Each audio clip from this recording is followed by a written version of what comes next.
What if shadows weren't just the absence of light? What if they could be captured, imprisoned? Imagine a darkness that breathes, that writhes inside a glass jar next to your bed. This isn't a story about the dark. It's about what lives within it and the terrible obsession of a man who discovered how to collect it. Akira Mori was a man of silences and symmetries. He lived in a small apartment in Kanazawa, a city where tradition and modernity met in a delicate architectural ballet. By day, he was a restorer of ancient kimonos, a job that demanded patience and an eye trained for the subtlest patterns. But it was at night that his true calling awakened. Akira was a collector, not of stamps, coins, or artifacts. He collected shadows. The obsession began innocently, a childhood fascination with the way the evening light stretched the shapes of objects, creating long, melancholic silhouettes on the tatami floor of his home. He started by photographing them, cataloging the nuances of penumbra from a flower vase, the sharp darkness of a chair, the fleeting shadow of a bird passing by the window. But photographs were just images, two-dimensional representations. They lacked substance, the essence of the void that so hypnotized him. He yearned for more. Akira began to experiment. He came to believe that shadows were not mere absences, but negative entities, a form of invisible matter that occupied space. And if they occupied space, they could be contained.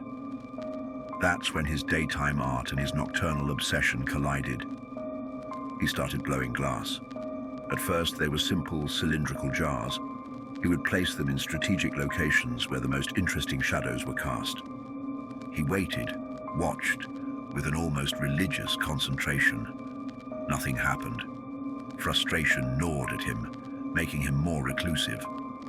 His clients noticed the tremor in his hands, the distraction in his gaze. He was losing his grip on reality, trading the world of light for that of darkness. Then, on a full moon night, while working on a particularly complex jar, spiral-shaped and made of darkened glass, something changed. He positioned the newly created jar to capture the shadow of an old bonsai tree he kept on his balcony. As he aligned the jar's opening with the tip of the shadow, he felt a sudden drop in temperature, a chill that didn't come from the night breeze. The air seemed to thicken, and for an infinitesimal moment, the shadow of the small tree appeared to flow like dark ink being poured into the glass. Akira held his breath. He sealed the jar with a custom-made cork stopper. Lifting the object against the moonlight, he saw it. It wasn't just a dark jar. Inside, something moved. A patch of darkness deeper than the glass itself, detached from its walls, writhing slowly like an abyssal creature awakening from a millennial slumber. He had done it. He had captured a shadow. And in that moment, the triumph in his chest was quickly replaced by a primal terror. The shadow in the jar wasn't just trapped. It was alive. The first capture turned Akira's obsession into a devouring fever. The days became a blur of impatience, mere interludes of blinding light that separated him from his nocturnal work. His glass workshop, once a place of delicate creation, now resembled a profane alchemical laboratory. The shelves, previously filled with vases and ornaments, were progressively occupied by jars of increasingly bizarre and complex shapes. Each contained a different shadow, a fragment of darkness stolen from the world.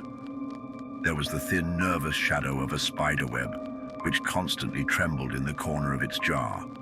There was the dense, heavy shadow of an old garden stone, which remained almost motionless, pulsating with a nauseating slowness. He called them his specimens. The most disturbing was the shadow of a sewing mannequin he had bought from an antique shop.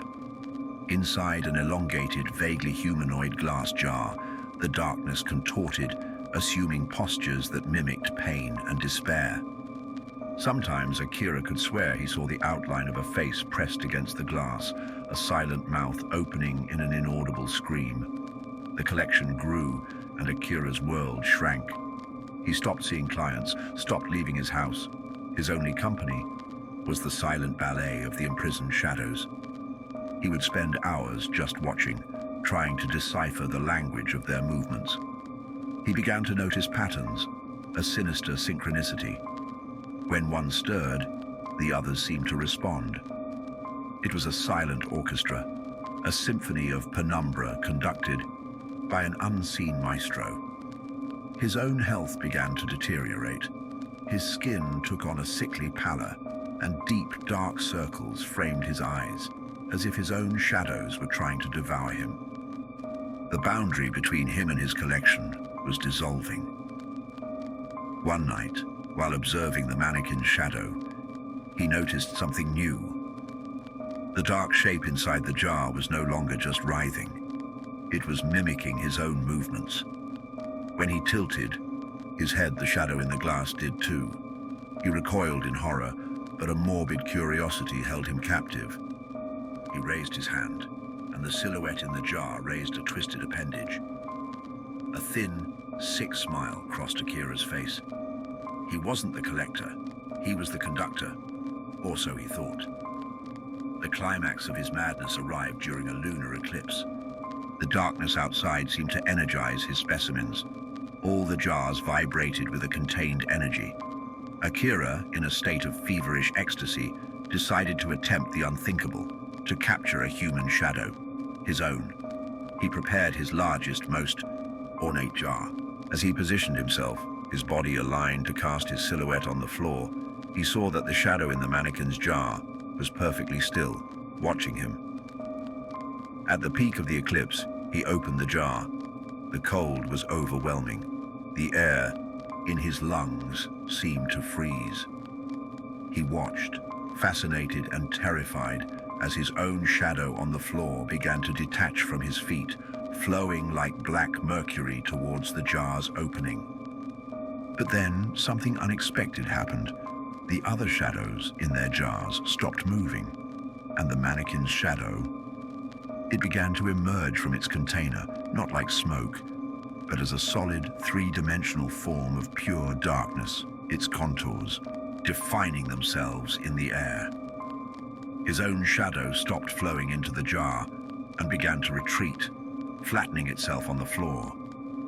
The dark entity from the mannequin now stood in the middle of the room, a perfect human silhouette, yet devoid of features, a hole in reality. It turned slowly towards Akira, and from all the jars on the shelves, a low collective sound began, the sound of cracking glass. The shadows on Akira's shelves broke free. But what about yours? The ones that follow you every day, that hide in the corners of your room at night? If this descent into madness disturbed you, leave a like to help us bring more nightmares to life. Subscribe and hit the notification bell to never miss a story from the abyss.